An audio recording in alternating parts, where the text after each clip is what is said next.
ಕಲಿಕೆಯಲ್ಲಿ ಮುಂದು ನಾವೆಂದು ನಾವೇ ನಾಲೆಡ್ಜ್ ವಾರಿಯರ್ಸ್. ಕಲಿಯೋಣ, ಪರರಿಗೂ ಹಂಚೋಣ. ಗದ್ಯ ದಣಿಗಳ ಬೆಳ್ಳಿಲೋಟ. ಬರೆದವರು ಎಚ್ ನಾಗವೇಣಿ. ಒಂದು ವಾಕ್ಯದಲ್ಲಿ ಉತ್ತರಿಸಿ. ಧಣಿಗಳ ಮನೆಯ ಪಕ್ಕದಲ್ಲಿ ಹರಿಯುತ್ತಿದ್ದ ಹೊಳೆ ಯಾವುದು? ಧಣಿಗಳ ಮನೆಯ ಪಕ್ಕದಲ್ಲಿ ಶಾಂಭವಿ ಹೊಳೆ ಹರಿಯುತ್ತಿತ್ತು. ಗುಡ್ಡ ಹೊಳೆಯಲ್ಲಿ ಯಾವ ಆಟ ಆಡುತ್ತಿದ್ದನು? ಗುಡ್ಡ ಹೊಳೆಯಲ್ಲಿ ಮುಸುರೆ ಪಾತ್ರೆಯಲ್ಲಿ ಮರಿಮೀನುಗಳನ್ನು ಹಿಡಿಯುವ ಆಟ ಆಡುತ್ತಿದ್ದನು. ಧಣಿಗಳ ಹೆಸರೇನು? ಧಣಿಗಳ ಹೆಸರು ವೆಂಕಪ್ಪಯ್ಯ. ಬೆಳ್ಳಿಲೋಟ ಲಪಟಾಯಿಸಿದ ಅಪವಾದವನ್ನು ಯಾರ ಮೇಲೆ ಹೊರಿಸಲಾಯಿತು? ಬೆಳ್ಳಿಲೋಟ ಲಪಟಾಯಿಸಿದ ಅಪವಾದವನ್ನು ಕುದುಪನ ಕುಟುಂಬದ ಮೇಲೆ ಹೊರಿಸಲಾಯಿತು. ಧಣಿ ಎಂದಿಗೂ ಯಾರ ಮಾತನ್ನು ನಂಬುವುದಿಲ್ಲ. ಧಣಿ ಎಂದಿಗೂ ಒಕ್ಕಲ ಮಕ್ಕಳ ಮಾತನ್ನು ನಂಬುವುದಿಲ್ಲ. ಧಣಿಗಳು ಹೊಳೆಯ ಹೂಳೆತ್ತಲು ಯಾರಿಗೆ ಸೂಚಿಸಿದರು? ಧಣಿಗಳು ಹೊಳೆಯ ಹೂಳೆತ್ತಲು ಕುದುಪನಿಗೆ ಸೂಚಿಸಿದರು. ಬೆಳ್ಳಿಲೋಟ ಏನನ್ನು ಕಳೆದುಕೊಂಡಿತ್ತು? ಬೆಳ್ಳಿಲೋಟ ಹೊಳೆಯ ಹೂಳೊಳಗೆ ಅವಿತು ತನ್ನ ಬಣ್ಣ ಗಾಂಭೀರ್ಯವನ್ನು ಕಳೆದುಕೊಂಡಿತ್ತು. ಧಣಿಗಳ ದಾಂಪತ್ಯಕ್ಕೆ ಯಾವುದು ಮೂಕ ಸಾಕ್ಷಿಯಾಗಿತ್ತು? ಧಣಿಗಳ ದಾಂಪತ್ಯಕ್ಕೆ ಬೆಳ್ಳಿಲೋಟ ಮೂಕ ಸಾಕ್ಷಿಯಾಗಿತ್ತು. 2-3 ವಾಕ್ಯಗಳಲ್ಲಿ ಉತ್ತರಿಸಿರಿ. ಮುಂಜಾನೆ ಚಿನ್ನಮ್ಮ ಯಾವ ಕೆಲಸದಲ್ಲಿ ತೊಡಗಿದ್ದಳು? ಮುಂಜಾನೆ ಚಿನ್ನಮ್ಮ ಎಂದಿನಂತೆ ಹೊಳೆಯ ಸೆರಗಲ್ಲಿ ಮುಸುರೆ ಪಾತ್ರೆಗಳನ್ನು ರಾಶಿ ಹಾಕಿ ಕೂತು ಪಕ್ಕದಲ್ಲಿ ಬೂದಿಯ ಗೆರಟೆಯನ್ನಿರಿಸಿಕೊಂಡು ಹೊಳೆಯ ಗುಣವಾಚನಕ್ಕೆ ತೊಡಗಿದ್ದಳು. ನದಿಯ ಒಡಲು ಯಾವಾಗ ಪ್ರಕ್ಷುಬ್ಧವಾಗಿರುತ್ತದೆ? ಆಷಾಢ, ಶ್ರಾವಣ, ಭಾದ್ರಪದ ಮಾಸದಲ್ಲಿ ನದಿಯ ಒಡಲು ಕಾವಿಗೆ ಕೂತ ಹೆಂಟೆಯಂತೆ ಯಾವತ್ತೂ ವ್ಯಗ್ರ ಪ್ರಕ್ಷುಬ್ಧ. ಹತ್ತಿರ ಬಂದವರನ್ನು ಕುಕ್ಕಿ ಮುಕ್ಕುವ ಸಿಡುಕು ಇರುತ್ತದೆ. ಧಣಿಗಳು ಹೊಳೆಯನ್ನು ಹೇಗೆ ಮೂದಲಿಸುತ್ತಿದ್ದರು? ಮಳೆಗಾಲದಲ್ಲಿ ಶಾಂಭವಿ ಹೊಳೆ ಆಡಿದ್ದೇ ಆಟ, ಹೂಡಿದ್ದೇ ಹೂಟವಾಗಿತ್ತು. ಧಣಿಗಳು ಹೊಳೆಯನ್ನು ಮಳೆಗಾಲ ಬಂದರೆ ಸಾಕು, ಈ ಬಿಕನಾಸಿ ಹೊಳೆ ಊರಿಡೀ ತನ್ನ ಸೆರಗನ್ನೇ ಹಾಸಿಬಿಡುತ್ತದೆ, ಎಷ್ಟಗಲ ಸೆರಗು ಹಾಸಿದರೂ ಇನ್ನಷ್ಟು ದೂರಕ್ಕೆ ಹಾಸಬೇಕೆಂಬ ಚಟ ಇದಕ್ಕೆ ಎಂದು ಮೂದಲಿಸುತ್ತಿದ್ದರು. ಮುಸರೆ ಪಾತ್ರೆಗಳ ಒಡೆಯ ಏನೆಂದು ಯೋಚಿಸಿದನು? ಮುಸರೆ ಪಾತ್ರೆಗಳ ಒಡೆಯ ಗುಡ್ಡನು ತೋರು ಬೆರಳನ್ನು ಬಾಯೊಳಗಿರಿಸಿಕೊಂಡು ಮೌನ ಮುದ್ರೆಯಲ್ಲಿದ್ದಾನೆ. ಹೇಗೂ ಚಡ್ಡಿ ಒದ್ದೆ ನೀರಾಗಿದೆ. ಮತ್ತೊಮ್ಮೆ ತಾನು ಈ ತುಂಬಿದ ಹೊಳೆಯಲ್ಲಿ ಯಾಕೆ ಈಜಬಾರದು, ಅಪ್ಪನಲ್ಲಿ ಕೇಳುವುದೋ ಬಿಡುವುದೋ ಎಂದು ಯೋಚಿಸಿದನು. ಧಣಿಪತ್ನಿ ಬೆಳ್ಳಿಲೋಟವನ್ನು ಹೇಗೆ ಪರಿಚಯಿಸಿದ್ದಾಳೆ? ಧಣಿಪತ್ನಿ, ಈ ಬೆಳ್ಳಿಲೋಟ ಜಾಗ್ರತೆ ಮಾರಾಯ, ನನ್ನ ಮದುವೆಯಲ್ಲಿ ನನ್ನಪ್ಪ ಕೊಟ್ಟಿದ್ದು. ಅಪ್ಪಯ್ಯ ಕೂಡ್ಲದ ರಥಬೀದಿಯಲ್ಲಿರುವ ನರಸಿಂಹಾಚಾರಿಯಲ್ಲಿ ಮಾಡಿದ್ದು. ಅದರ ಮೈಮೇಲಿನ ಹೂಬಳ್ಳಿಯನ್ನು ಆ ಕಾಲದಲ್ಲಿ ಯಾವ ಆಚಾರಿ ತಾನೇ ಮಾಡಿಯಾನು ಎಂದು ಬೆಳ್ಳಿ ಲೋಟವನ್ನು ಪರಿಚಯಿಸಿದ್ದಾಳೆ. ಧಣಿಯ ಬಡಿತದಿಂದ ಗುಡ್ಡ ಬಂಧಮುಕ್ತನಾದುದು ಹೇಗೆ? ಧಣಿಗಳು ಗುಡ್ಡನ ಬಾಯಿ ಬಿಡಿಸಲು ಅಂಗಳದ ಹೊಂಗಾರೆ ಮರಕ್ಕೆ ಬಿಗಿದು ತೆಂಗಿನ ಕೊತ್ತಳಿಗೆಯಲ್ಲಿ ಬಡಿದರು. ತಾಯಿ ಚಿನ್ನಮ್ಮ ತಟ್ಟನೆ, ನಮ್ಮ ಊರ ಕೋಡ್ದಬ್ಬು ದೈವದ ಆಣೆಯಿದೆ, ಇನ್ನು ನನ್ನ ಮಗನ ಮೇಲೆ ಕೈ ಮಾಡಿದಲ್ಲಿ ಎಂದು ಅಸಹಾಯಕತೆಯಿಂದ ಧಣಿಗಳ ಕಾಲಿಗೆ ಅಡ್ಡಬಿದ್ದು ತಾನು ಆ ಬೆಳ್ಳಿ ಲೋಟದ ಹಣವನ್ನು ಪಡಿಯಿಲ್ಲದೆ ದುಡಿದು ತೀರಿಸುತ್ತೇನೆಂದು ಅಳುತ್ತಾ ಬೇಡಿಕೊಂಡಳು. ಮುಂದಿನ 3 ಬೇಸಿಗೆಯವರೆಗೆ ಚಿನ್ನಮ್ಮನ ದುಡಿತಕ್ಕೆ ಪಡಿಯಿಲ್ಲ ಎಂಬ ಕರಾರಿನನ್ವಯ ಧಣಿಯ ಬಡಿತದಿಂದ ಗುಡ್ಡ ಬಂಧಮುಕ್ತನಾದನು.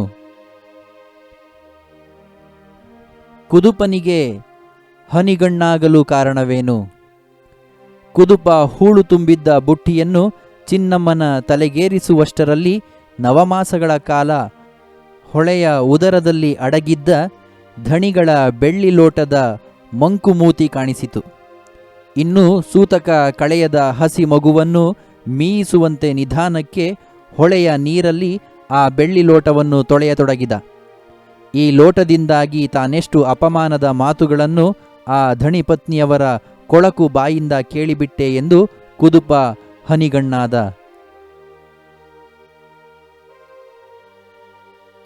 ಸಂದರ್ಭ ಸಹಿತ ವಿವರಿಸಿರಿ. ಅದಕ್ಕೂ ಚಿನ್ನಮ್ಮನ ಪುಟ್ಟ ಸಂಸಾರದ ಬಗ್ಗೆ ಅದೆಷ್ಟು ಪ್ರೀತಿ ವಾತ್ಸಲ್ಯ. ಡಾಕ್ಟರ್ ಎಚ್ ನಾಗವೇಣಿಯವರ ಮೀಯುವ ಆಟ ಕೃತಿಯಿಂದ ಆರಿಸಿದ ಧಣಿಗಳ ಬೆಳ್ಳಿ ಲೋಟ ಎನ್ನುವ ಕಥೆಯಿಂದ ಆರಿಸಿಕೊಳ್ಳಲಾಗಿದೆ. ಚಿನ್ನಮ್ಮಳ ಕುಟುಂಬಕ್ಕೆ ಶಾಂಭವಿ ಹೊಳೆಯು ಮಾಡಿರುವ ಉಪಕಾರವನ್ನು ವಿವರಿಸುವ ಸಂದರ್ಭವಿದು. ಆ ಕುಟುಂಬ ಮತ್ತು ಹೊಳೆಯ ಅವಿನಾಭಾವ ಸಂಬಂಧದ ಬಗ್ಗೆ ಹೇಳುವಾಗ ಲೇಖಕಿ ಈ ಮೇಲಿನ ಮಾತನ್ನು ಹೇಳಿದ್ದಾರೆ. ಚಿನ್ನಮ್ಮಳು ಮುಂಜಾನೆ ಎಂದಿನಂತೆ ಶಾಂಭವಿ ಹೊಳೆಯ ದಡದಲ್ಲಿ ಮುಸುರೆ ಪಾತ್ರೆಗಳನ್ನು ರಾಶಿ ಹಾಕಿ ತಿಕ್ಕುತ್ತಾ ಸಿಟ್ಟಿನಿಂದ ಹೊಳೆಗೆ ಬೈಯುತ್ತಿದ್ದಳು.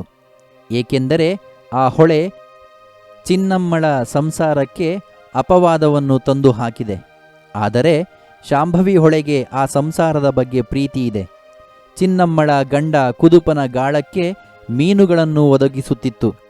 ತಾನು ಹರಿದು ಬರುವಾಗ ಸೆರಗಿನಂಚಿನ ತೋಟಗಳಿಂದ ತೆಂಗಿನಕಾಯಿ ಸೌದೆಗಳನ್ನು ತಂದು ಕುದುಪನ ಕಣ್ಣಿಗೆ ಬೀಳಿಸುತ್ತಿತ್ತು. ಮಳೆಗಾಲದಲ್ಲಿ ಪಾತ್ರೆ ಪಗಡಿ, ಕೋಳಿ ಕುರಿ, ಏಣಿ ದೋಣಿ, ರೀಪು ಪಕ್ಕಾಸುಗಳನ್ನು ಹೊತ್ತು ತಂದು ಹಾಕುತ್ತಿದ್ದ ಶಾಂಭವಿ ಹೊಳೆಗೆ ಚಿನ್ನಮ್ಮನ ಪುಟ್ಟ ಸಂಸಾರದ ಬಗ್ಗೆ ಪ್ರೀತಿ ವಾತ್ಸಲ್ಯಗಳಿದ್ದವೆಂದು ಲೇಖಕಿ ಈ ಮಾತಿನ ಮೂಲಕ ವಿವರಿಸಿದ್ದಾರೆ. ಕಾವಿಗೆ ಕೂತ ಹೇಂಟೆಯಂತೆ ಒಡಲು ಯಾವತ್ತೂ ವ್ಯಗ್ರ ಪ್ರಕ್ಷುಬ್ಧ. ಈ ಮೇಲಿನ ವಾಕ್ಯವನ್ನು ಎಚ್ ನಾಗವೇಣಿಯವರ ಮೀಯುವ ಆಟ ಕೃತಿಯಿಂದ ಆರಿಸಿದ ಧಣಿಗಳ ಬೆಳ್ಳಿ ಲೋಟ ಎನ್ನುವ ಕಥೆಯಿಂದ ಆರಿಸಿಕೊಳ್ಳಲಾಗಿದೆ. ಮಳೆಗಾಲದಲ್ಲಿ ಶಾಂಭವಿ ಹೊಳೆಯು ತುಂಬಿ ಹರಿಯುವ ಬಗೆಯನ್ನು ಹೇಳುವ ಸಂದರ್ಭವಿದು. ಶ್ರಾವಣ ಮಾಸದ 4ನೇ ದಿನ ಚಿನ್ನಮ್ಮನ ಮಗ ಗುಡ್ಡ ತುಂಬಿ ಹರಿಯುವ ಶಾಂಭವಿ ಹೊಳೆಯ ದಡದಲ್ಲಿ ಕುಳಿತು ಧಣಿಗಳ ಮನೆಯ ಮುಸುರೆ ಪಾತ್ರೆಗಳನ್ನು ತಿಕ್ಕುತ್ತಿದ್ದ. ಆಷಾಢ, ಶ್ರಾವಣ, ಭಾದ್ರಪದ ಮಾಸಗಳಲ್ಲಿ ಹೆಚ್ಚು ಮಳೆ ಸುರಿಯುವ ಕಾರಣಕ್ಕೆ ನದಿಯು ತುಂಬಿ ಹರಿಯುತ್ತದೆ. ಆ ಕಾರಣದಿಂದ ಹರಿಯುವ ಕ್ರಿಯೆಯಲ್ಲಿ ಸಿಡುಕಿದೆ. ಅದರ ಒಡಲು ವ್ಯಗ್ರ ಪ್ರಕ್ಷುಬ್ಧವಾದುದರಿಂದ ಲೇಖಕಿಯು ಅದನ್ನು ಕಾವಿಗೆ ಕೂತ ಹೇಂಟೆಯಂತೆ ಎಂದು ಹೇಳಿದ್ದಾರೆ. ಕಾವಿಗೆ ಕೂತ ಹೇಂಟೆಗೆ ಹತ್ತಿರ ಬಂದವರನ್ನು ಕುಕ್ಕಿ ಮುಕ್ಕುವ ಸಿಡುಕಿರುತ್ತದೆ. ಅದೇ ರೀತಿ ಇಲ್ಲಿನ ಶಾಂಭವಿ ಒಳೆಗೂ ಇದೆ ಎನ್ನುವಾಗ ಲೇಖಕಿ ತನ್ನ ಮಾತನ್ನು ಹೇಳಿದ್ದಾರೆ. ಗದ್ದೆಯಲ್ಲಿ ಬಿತ್ತುವುದನ್ನು ಮರಳ ದಿನ್ನೆ ಮೇಲೆ ಬಿತ್ತಿದೆಯಲ್ಲವಾ ಮಾರಾಯ. ಈ ಮೇಲಿನ ವಾಕ್ಯವನ್ನು ಎಚ್ ನಾಗವೇಣಿಯವರ ಮೀಯುವ ಆಟ ಕೃತಿಯಿಂದ ಆರಿಸಿದ ಧಣಿಗಳ ಬೆಳ್ಳಿ ಲೋಟ ಎನ್ನುವ ಕಥೆಯಿಂದ ಆರಿಸಿಕೊಳ್ಳಲಾಗಿದೆ.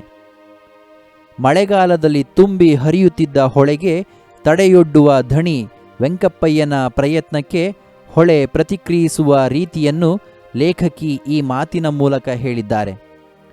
ಶಾಂಭವಿ ಹೊಳೆಯು ಮಳೆಗಾಲದಲ್ಲಿ ಧಣಿ ವೆಂಕಪ್ಪಯ್ಯನವರ ತೆಂಗಿನ ತೋಟದ ಅಂಚನ್ನು ಹೊಳೆಯು ಕೊಚ್ಚಿ ಹಾಕುತ್ತಿದ್ದರಿಂದ ವೆಂಕಪ್ಪಯ್ಯ ಹೊಳೆಯನ್ನು ಮೂದಲಿಸುತ್ತಿದ್ದರು. ಹೊಳೆಗೆ ಬಾಯಿ ಬರದಿದ್ದರೂ ಮಳೆಗಾಲ ಬಂದೊಡನೆ ಬರೀ ಕ್ರಿಯೆಯಲ್ಲೇ ತನ್ನ ವ್ಯಾಪ್ತಿ, ತನ್ನ ಪರಿಹಾರ, ತನ್ನ ಬಲ ಎಷ್ಟು ಎಂಬುದನ್ನು ಮನವರಿಕೆ ಮಾಡಿ ಧಣಿಗಳಿಗೆ ಕಿರಿಕಿರಿ ಮೂಡಿಸುತ್ತಿತ್ತು. ಹೊಳೆಯು ಈ ಉಪಟಳ ತಾಳಲಾರದೆ ಧಣಿಯವರು ಹೊಳೆ ಸೊರಗುವ ಕಾಲಕ್ಕೆ ತನ್ನ ಮೇಲುಸ್ತುವಾರಿಯಲ್ಲಿ ನದಿ ಸೆರಗನ್ನು ಆಚೆಗೆ ದೂಡುವಂತೆ ಪಾದೆಕಲ್ಲು, ಮುರಕಲ್ಲಿನ ಗಟ್ಟಿ, ಪಂಚಾಂಗ ತೋಟಕ್ಕೂ ನದಿ ಸೆರಗಿಗೂ ನಡುವೆ ದರೆ ಎಬ್ಬಿಸಿ ಎತ್ತರಿಸುತ್ತಾರೆ. ಪ್ರತಿ ವರ್ಷ ವೆಂಕಪ್ಪಯ್ಯ ಗದ್ದೆಯಂಚನ್ನು 4-5 ಅಡಿ ಎತ್ತರಿಸಿದರೂ ಬೇಸಿಗೆಯಲ್ಲಿ ಅದನ್ನು ನೋಡಿಕೊಂಡು ಸುಮ್ಮನಿರುತ್ತಿದ್ದ ಹೊಳೆ ಗದ್ದೆಯಲ್ಲಿ ಬಿತ್ತುವುದನ್ನು ಮರಳದಿನ್ನೆ ಮೇಲೆ ಬಿತ್ತಿದೆಯಲ್ಲವಾ ಮಾರಾಯ ಎಂದು ಮನಸ್ಸಿನಲ್ಲೇ ವೆಂಕಪ್ಪಯ್ಯನವರ ಪೆದ್ದುತನವನ್ನು ಅಣಕಿಸಿ ಆ ಎತ್ತರವನ್ನು ಕೆಡವಿ ಹಾಕುತ್ತಿತ್ತು ಎಂಬುದನ್ನು ವರ್ಣಿಸುವ ಸಂದರ್ಭವೂ ಇದಾಗಿದೆ. ಆತನ ಈಜಿಗೆ ಮೀನುಗಳೇ ನಾಚಬೇಕು. ಈ ಮೇಲಿನ ವಾಕ್ಯವನ್ನು ಎಚ್ ನಾಗವೇಣಿಯವರ ಮೀಯುವ ಆಟ ಕೃತಿಯಿಂದ ಆರಿಸಿದಂತಹ ಧಣಿಗಳ ಬೆಳ್ಳಿಲೋಟ ಎನ್ನುವ ಕಥೆಯಿಂದ ತೆಗೆದುಕೊಳ್ಳಲಾಗಿದೆ. ಪಾತ್ರೆ ತಿಕ್ಕುತ್ತಿರುವ ಗುಡ್ಡ ನೀರು ಪಾಲಾದಾಗ ಈಜಿ ಬಂದ ರೀತಿಯನ್ನು ಲೇಖಕಿ ವಿವರಿಸುವಾಗ ಈ ಸಾಲು ಬಂದಿದೆ. ಕುದುಪ ಚಿನ್ನಮ್ಮರ ಮಗ ಗುಡ್ಡ ಶಾಂಭವಿ ಹೊಳೆಯ ಅಂಚಿನಲ್ಲಿ ಧಣಿಗಳ ಮನೆಯ ಮುಸುರೆ ಪಾತ್ರೆಯನ್ನು ತಿಕ್ಕುತ್ತಿದ್ದ. ಶಾಂಭವಿ ಹೊಳೆ ರಭಸವಾಗಿ ಹರಿಯುತ್ತಿದೆ. ಗುಡ್ಡ ಹಿಂದಿನ ದಿನ ರಾತ್ರಿಯ ಹರಿಕತೆ ಪ್ರಸಂಗವನ್ನು ನೆನಪಿಸಿಕೊಳ್ಳುತ್ತಾ ಪಾತ್ರೆ ತೊಳೆಯುತ್ತಿದ್ದಾಗ ಕಾಲಡಿಯ ಮಣ್ಣು ಕುಸಿದು ಪಾತ್ರೆಗಳ ಸಮೇತ ನೀರಿಗೆ ಬಿದ್ದನು. ಅವನು ಚಿಕ್ಕವನಾದರೂ ಚೆನ್ನಾಗಿ ಈಜು ಬಲ್ಲವನಾಗಿದ್ದ ಎನ್ನುವಾಗ ಲೇಖಕಿ ಗುಡ್ಡನ ಕುರಿತಾಗಿ ಈ ಮಾತನ್ನು ಹೇಳುತ್ತಾರೆ. ಧಣಿಯವರು ಎಂದಾದರೂ ಒಕ್ಕಲು ಮಕ್ಕಳನ್ನು ನಂಬಿದ್ದುಂಟೆ? ಎಚ್ ನಾಗವೇಣಿಯವರ ಮೀಯುವ ಆಟ ಕೃತಿಯಿಂದ ಆರಿಸಿದ ಧಣಿಗಳ ಬೆಳ್ಳಿಲೋಟ ಎನ್ನುವ ಕಥೆಯಿಂದ ಈ ಮೇಲಿನ ವಾಕ್ಯವನ್ನು ತೆಗೆದುಕೊಳ್ಳಲಾಗಿದೆ. ಹೊಳೆಯಲ್ಲಿ ಬೆಳ್ಳಿಲೋಟ ಕಾಣೆಯಾದುದನ್ನು ಧಣಿಗಳ ಹತ್ತಿರ ಕುದುಪ ಬಂದು ಹೇಳಿದಾಗ ಧಣಿ ನಂಬದೇ ಇರುವ ಸ್ಥಿತಿ ಇದಾಗಿದೆ. ಗುಡ್ಡ ಮುಸುರೆ ಪಾತ್ರೆಗಳು ಹೊಳೆಯ ಪಾಲಾದುವೆಂದು ಬಂದು ಹೇಳಿದಾಗ ಕುದುಪ ಹೊಳೆಯಲ್ಲಿ ಮುಳುಗಿ ಸಿಕ್ಕ ಪಾತ್ರೆಗಳನ್ನೆಲ್ಲ ಜಾಲಾಡಿ ತಂದನು. ಆದರೆ ಎಷ್ಟೇ ಪ್ರಯತ್ನಿಸಿದರೂ ಧಣಿಗಳ ಮನೆಯ ಬೆಳ್ಳಿಲೋಟ ಸಿಗಲಿಲ್ಲ. ಚಿನ್ನಮ್ಮ, ಕುದುಪ, ಗುಡ್ಡರ ಕಣ್ಣೀರು ಹೊಳೆಯನ್ನು ಸೇರಿತೇ ವಿನಃ ಬೇರೆ ಪ್ರಯೋಜನವಾಗಲಿಲ್ಲ. ಆಕಾಶ ಭೂಮಿ ಒಂದು ಮಾಡುವಂತೆ ಮಳೆ ಸುರಿಯುತ್ತಿದ್ದುದರಿಂದ ಪ್ರಯತ್ನಿಸಿ ನಿರಾಶನಾದ ಕುದುಪ ಧಣಿಗಳ ಮನೆಯ ಅಂಗಳದಲ್ಲಿ ನಿಂತು ಬೆಳ್ಳಿಲೋಟ ಕಾಣೆಯಾದ ವಿಷಯವನ್ನು ಧಣಿಗೆ ತಿಳಿಸುತ್ತಾನೆ. ಆಗ ಧಣಿಗಳು ಈ ಸಂಸಾರದ ಮೇಲೆಯೇ ಅಪವಾದವನ್ನು ಹಾಕಿದರು. ಈ ಸಂದರ್ಭದಲ್ಲಿ ಅಸಹಾಯಕ ಸ್ಥಿತಿಯಲ್ಲಿರುವ ಒಕ್ಕಲು ಮಕ್ಕಳನ್ನು ಸತ್ಯ ಹೇಳಿದರೂ ಯಜಮಾನರ ಸ್ಥಾನದಲ್ಲಿರುವವರು ನಂಬುವುದಿಲ್ಲ ಎನ್ನುವಾಗ ಲೇಖಕಿ ಈ ಮೇಲಿನ ಮಾತನ್ನು ಹೇಳಿದ್ದಾರೆ. 3 ಬೇಸಿಗೆಯವರೆಗೆ ಚಿನ್ನಮ್ಮನ ದುಡಿತಕ್ಕೆ ಪಡಿಯಿಲ್ಲ. ಎಚ್ ನಾಗವೇಣಿಯವರ ಮೀಯುವ ಆಟ ಕೃತಿಯಿಂದ ಆರಿಸಿದ ಧಣಿಗಳ ಬೆಳ್ಳಿಲೋಟ ಎನ್ನುವ ಕಥೆಯಿಂದ ಈ ವಾಕ್ಯವನ್ನು ತೆಗೆದುಕೊಳ್ಳಲಾಗಿದೆ. ಧಣಿಗಳು ಗುಡ್ಡ ಮಾಡಿದ ತಪ್ಪಿಗೆ ಚಿನ್ನಮ್ಮನಿಗೆ ಶಿಕ್ಷೆ ವಿಧಿಸುವ ಸಂದರ್ಭವಿದು. ಗುಡ್ಡ ಮುಸುರೆ ಪಾತ್ರೆಗಳು ಹೊಳೆಯ ಪಾಲಾದುವೆಂದು ಬಂದು ಹೇಳಿದಾಗ ಕುದುಪ ಹೊಳೆಯಲ್ಲಿ ಮುಳುಗಿ ಸಿಕ್ಕ ಪಾತ್ರೆಗಳನ್ನೆಲ್ಲ ಜಾಲಾಡಿ ತಂದನು. ಆದರೆ ಎಷ್ಟೇ ಪ್ರಯತ್ನಿಸಿದರೂ ಧಣಿಗಳ ಮನೆಯ ಬೆಳ್ಳಿಲೋಟ ಸಿಗಲಿಲ್ಲ. ಧಣಿಗೆ ತಿಳಿಸುತ್ತಾನೆ. ಆಗ ಧಣಿಗಳು ಅವನ ಸಂಸಾರದ ಮೇಲೆಯೇ ಅಪವಾದವನ್ನು ಹಾಕಿದರು. ಮಾತ್ರವಲ್ಲ, ಮುಸುರೆ ಪಾತ್ರೆ ತಿಕ್ಕುತ್ತಿದ್ದ ಗುಡ್ಡನ ಬಾಯಿ ಬಿಡಿಸಲು ಅಂಗಳದ ಹೊಂಗಾರೆ ಮರಕ್ಕೆ ಕಟ್ಟಿ ಹಾಕಿ ತೆಂಗಿನ ಕೊತ್ತಳಿಗೆಯಲ್ಲಿ ಬಡಿದರು. ಇದನ್ನು ನೋಡಲಾಗದ ತಾಯಿ ಚಿನ್ನಮ್ಮ ತಟ್ಟನೆ ನಮ್ಮ ಊರ ಕೋಡ್ದಬ್ಬು ದೈವದ ಆಣೆಯಿದೆ ಎಂದು ಅಸಹಾಯಕತೆಯಿಂದ ಧಣಿಗಳ ಕಾಲಿಗೆ ಅಡ್ಡಬಿದ್ದು ತಾನು ಆ ಬೆಳ್ಳಿಲೋಟದ ಹಣವನ್ನು ಪಡಿಯಿಲ್ಲದೆ ದುಡಿದು ತೀರಿಸುತ್ತೇನೆಂದು ಅಳುತ್ತಾ ಬೇಡಿಕೊಂಡಳು. ಆಗ ಧಣಿಗಳು ಮೇಲಿನ ತೀರ್ಮಾನಕ್ಕೆ ಬರುತ್ತಾರೆ. ಪಾವಕ್ಕಿ ಕಮ್ಮಿ ಮಾಡಿದರೆ ಸುಮ್ಮನೆ ಇರ್ತೀಯೇನೋ ನೀನು? ಈ ಮೇಲಿನ ವಾಕ್ಯವನ್ನು ಎಚ್ ನಾಗವೇಣಿಯವರ ಮೀಯುವ ಆಟ ಕೃತಿಯಿಂದ ಆರಿಸಿದ ಧಣಿಗಳ ಬೆಳ್ಳಿಲೋಟ ಎನ್ನುವ ಕಥೆಯಿಂದ ಆರಿಸಿಕೊಳ್ಳಲಾಗಿದೆ. ಹೂಳೆತ್ತುತ್ತಿದ್ದ ಕುದುಪನಿಗೆ ದಣಿ ವೆಂಕಪ್ಪಯ್ಯ ಹೇಳುವ ಮಾತಿದು. ಕುದುಪ ಚಿನ್ನಮ್ಮರು ಧಣಿಗಳ ಮನೆಯಲ್ಲಿ ಕೆಲಸ ಮಾಡುತ್ತಿದ್ದರು. ಹೊಳೆಯಿಂದ ಹೂಳೆತ್ತಿ ತೆಂಗಿನ ಬುಡಕ್ಕೆ ಹಾಕುತ್ತಿದ್ದರು. ಮೂಳೆ ಮುರಿದು ಹೋಗುವಂತಹ ಈ ಕೆಲಸದ ನಡುವೆ ಸುಸ್ತಾದ ಕುದುಪ ಒಂದರೆ ಕ್ಷಣ ನೀರಲ್ಲಿ ಕುಸಿದು ಕುಳಿತಾಗ ಧಣಿಗಳ ಸಿಟ್ಟು ನೆತ್ತಿಗೇರಿತು. ಧಣಿ ವೆಂಕಪ್ಪಯ್ಯ ಕುದುಪನನ್ನು ಗದರಿಸುತ್ತಾ ಈ ಮೇಲಿನಂತೆ ಹೇಳುತ್ತಾರೆ. ಮೊದಲೇ ಈ ಸಂಸಾರದ ಮೇಲೆ ಆಪಾದನೆ ಇದೆ. ಈಗ ಈ ರೀತಿಯ ಬೈಗುಳಗಳಿಂದ ಆ ಸಂಸಾರ ಇನ್ನಷ್ಟು ನೋವನ್ನು ಅನುಭವಿಸುವಂತಾಯಿತು.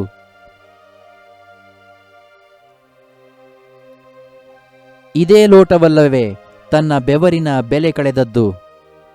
ಎಚ್ ನಾಗವೇಣಿಯವರ ಮೀಯುವ ಆಟಕೃತಿಯಿಂದ ಆರಿಸಿದ ಧಣಿಗಳ ಬೆಳ್ಳಿ ಲೋಟ ಎನ್ನುವ ಕಥೆಯಿಂದ ಈ ಮೇಲಿನ ವಾಕ್ಯವನ್ನು ಆರಿಸಿಕೊಳ್ಳಲಾಗಿದೆ. ಹೊಳೆಯಲ್ಲಿ ಕಳೆದು ಹೋದ ಬೆಳ್ಳಿ ಲೋಟ ಸಿಕ್ಕಿದಾಗ ಅದನ್ನು ಕೈಯಲ್ಲಿ ಹಿಡಿದು ಚಿನ್ನಮ್ಮ ತನಗೆ ತಾನೇ ಹೇಳಿಕೊಳ್ಳುತ್ತಾ ಪ್ರತಿಕ್ರಿಯಿಸಿದ ರೀತಿಯಿದು. ಹಿಂದೆ ಧಣಿಗಳ ಬೆಳ್ಳಿ ಲೋಟ ಕಳೆದು ಹೋಗಿ ಆ ಅಪವಾದ ಕುದುಪ ಚಿನ್ನಮ್ಮರ ಕುಟುಂಬದ ಮೇಲೆ ಬಂದಿತ್ತು. ಹೊಳೆಯಲ್ಲಿ ಹೂಳೆತ್ತುವಾಗ ಅದೇ ಬೆಳ್ಳಿ ಲೋಟ ಕುದುಪನಿಗೆ ಸಿಕ್ಕಿತ್ತು.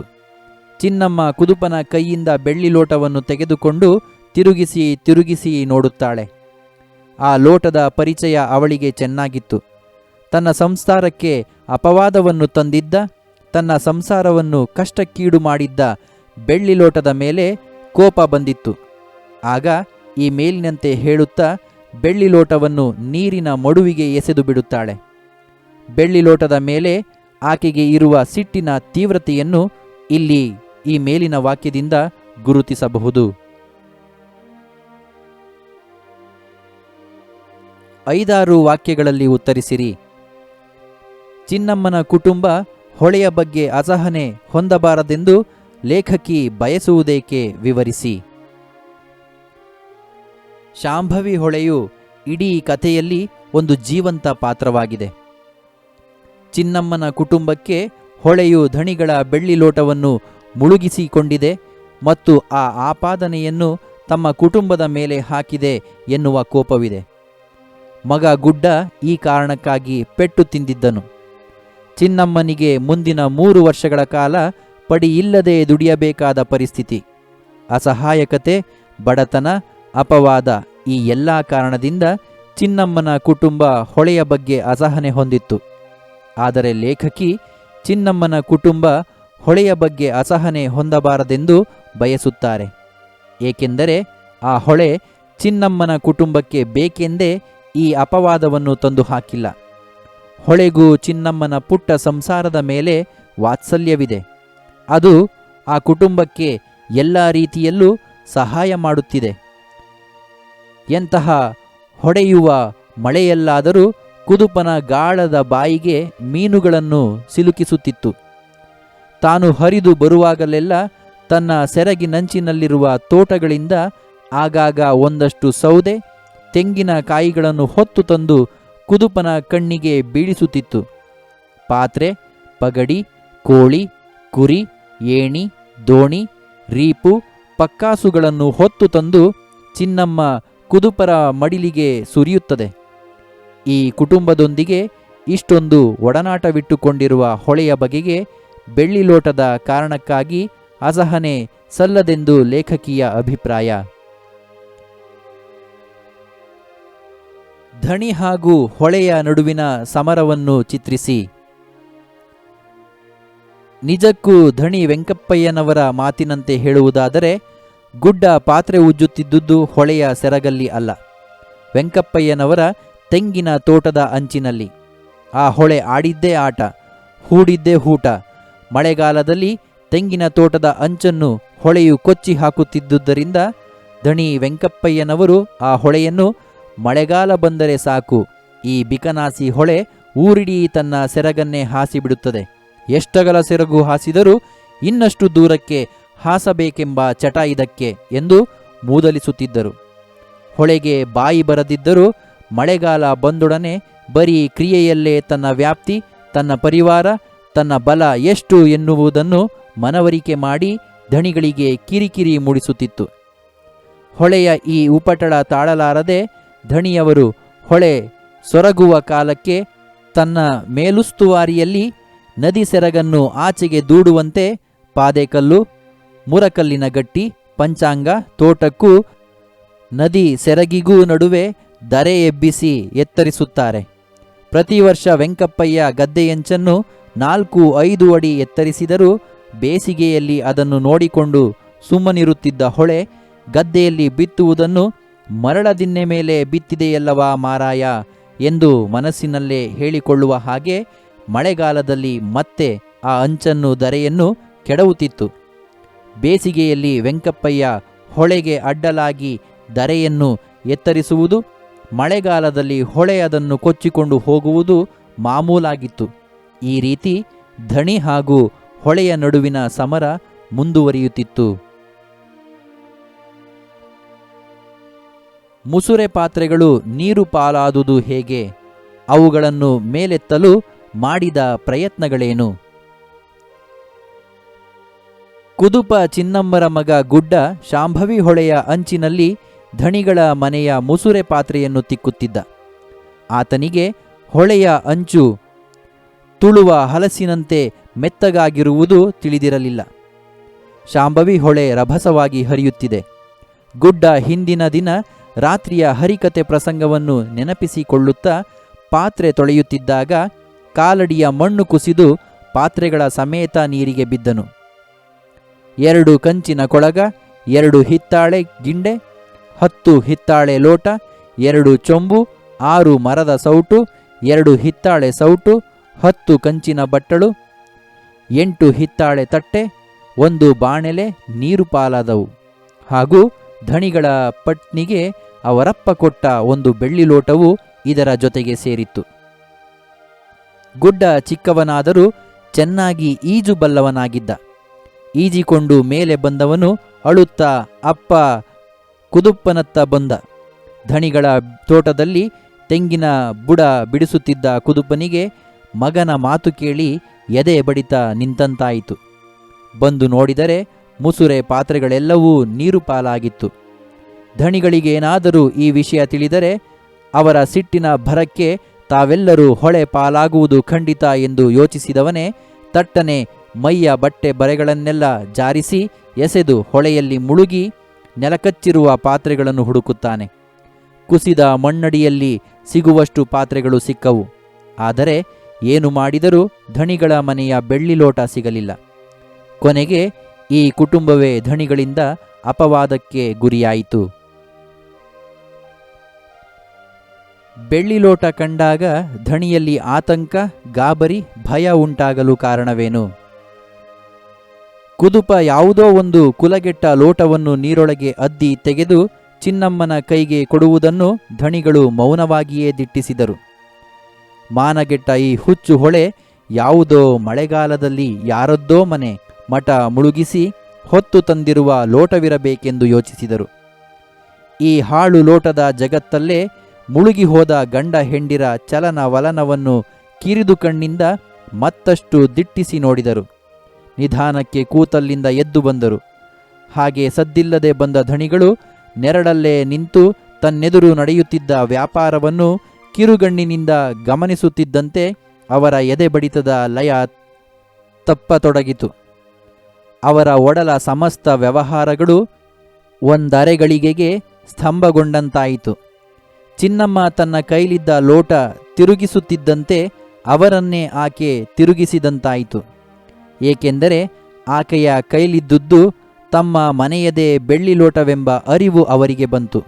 ಅದರ ಕಂಠ 7 ಎಸಳುಗಳ ಹೂವಿನಂತಿರುವುದು. ಕಳೆದ 40 ವಸಂತಗಳಿಂದ ತಮ್ಮ ದಾಂಪತ್ಯದ ಜೀವನಕ್ಕೆ ಮೂಕ ಸಾಕ್ಷಿಯಾಗಿದ್ದ ಲೋಟವಿದು ಎಂಬ ಅರಿವು ಮೂಡಿ ಭೀತರಾದರು.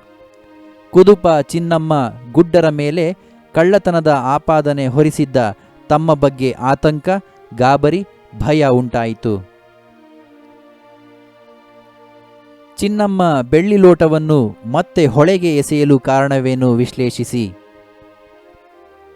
ಕುದುಪ ಚಿನ್ನಮ್ಮನ ಕೈಲಿದ್ದ ಬೆಳ್ಳಿ ಲೋಟವನ್ನೊಮ್ಮೆ ಧಣಿಯವರ ಪರಿಧಿಗೆ ಒಪ್ಪಿಸಿ ಬಿಡಬೇಕೆಂದು ಕಾತುರನಾಗಿ ಆ ಲೋಟ ಚಿನ್ನಮ್ಮನಿಂದ ತನ್ನ ಕೈಗೆ ಹಸ್ತಾಂತರಗೊಳ್ಳುವ ಕ್ಷಣಕ್ಕಾಗಿ ಕಾಯುತ್ತಿದ್ದ. ಬೆಳ್ಳಿ ಲೋಟ ಸಿಕ್ಕಿದ್ದು ಆತನಿಗೆ ಅತ್ಯಂತ ಸಂತೋಷವಾಗಿತ್ತು. ಆದರೆ ಚಿನ್ನಮ್ಮ ಅದನ್ನು ತಿರುಗಿಸಿ ನೋಡುತ್ತಿದ್ದಂತೆ ಆಕೆಯ ಒಡಲಲ್ಲಿ ಅದೆಷ್ಟೋ ಭಾವನೆಗಳು ಗಿರಕಿ ಹೊಡೆಯತೊಡಗಿದವು. ತನ್ನ ಬೆವರಿನ ಬೆಲೆ ಕಳೆದ ಕಳ್ಳತನದ ಕಿರೀಟವನ್ನು ತನ್ನ ಮುರುಕಲು ಗುಡಿಸಲ ಚಾವಡಿಗೆ ಜೋಡಿಸಿದ ಆ ಲೋಟದ ಮೇಲೆ ವಿಪರೀತ ಕೋಪ ಬರುತ್ತದೆ. ಲೋಟ ಬೆಳ್ಳಿಯದ್ದಾದರೇನು, ಗುಣ ಮಣ್ಣಿಗಿಂತಲೂ ಬರ್ನಾಸು ಮೂರ್ಖಾಸಿನದು ಎಂದು ಯೋಚಿಸುತ್ತಾಳೆ.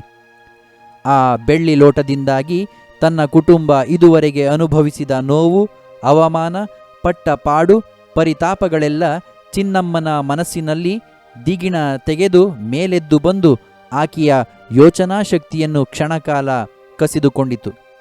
ಒಡಲ ಪಿತ್ತ ಒಂದರೆ ಕ್ಷಣ ಕೆರಳಿದಂತಾಯಿತು. ಪೂರ್ವಾಭಿಮುಖವಾಗಿ ನಡೆದು ದೂರದಲ್ಲಿದ್ದ ಹೊಳೆಯ ಆಳ ಮಡುವಿನತ್ತ ಬೆಳ್ಳಿ ಲೋಟವನ್ನು ಎಸೆದು ಬಿಟ್ಟಳು. ಒಂದು ವೇಳೆ ಬೆಳ್ಳಿ ಲೋಟವನ್ನು ಧಣಿಗಳಿಗೆ ಹಿಂದಿರುಗಿಸಿದ್ದರೆ ಅವಳ ಕುಟುಂಬ ಆಪಾದನೆಯಿಂದ ಪಾರಾಗಬಹುದಿತ್ತು. ಆದರೆ ಅದುವರೆಗೆ ಆ ಕುಟುಂಬ ಅನುಭವಿಸಿದ ಸಂಕಟಕ್ಕೆ ಪರಿಹಾರ ಸಿಗಲಾರದು. ಲೋಟ ಕದ್ದ ಆಪಾದನೆಯಿಂದ ಅನುಭವಿಸಿದ ಯಾತನೆಗೆ ಬೆಲೆ ಕಟ್ಟಲು ಸಾಧ್ಯವಿಲ್ಲ. ತನ್ನ ಕುಟುಂಬ ಆಪಾದನೆಯಿಂದ ಹೊರ ಬರುವುದಕ್ಕಿಂತ ಆ ಲೋಟವನ್ನು ಮತ್ತೆ ನೀರಿಗೆ ಎಸೆಯುವ ಮೂಲಕ ತನ್ನ ಸಿಟ್ಟನ್ನು ಹೊರಹಾಕುತ್ತಾಳೆ. ಈ ಮೂಲಕ ತಮ್ಮ ಕುಟುಂಬದ ಮೇಲಿನ ಅಪವಾದವನ್ನು ನಿವಾರಿಸಿಕೊಳ್ಳುವ ಅವಕಾಶ ಇದ್ದರೂ ಚಿನ್ನಮ್ಮ ಆ ಸಾಧ್ಯತೆಯನ್ನು ನಿರಾಕರಿಸುತ್ತಾಳೆ.